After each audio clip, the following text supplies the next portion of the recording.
یاد یه جوک افتادم. یه روز 2 نفر دیوونه تو تیمارستان بودن که یه شب به این نتیجه میرسن باید از اونجا فرار کنن و خودشونو به پشت بوم رسوندن. اونجا یه فاصله بین 2 ساختمون بود. از اون بالا سقف خونه‌های شهر آزادی رو میدیدن. اولی میپره روی ساختمون بغلی، اما چیزیش نمیشه. نفر دوم میترسه بیفته پایین.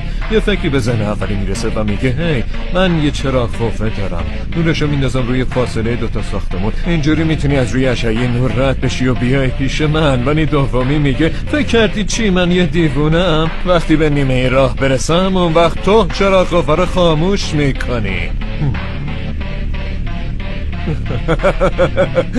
واقعا متاسفم.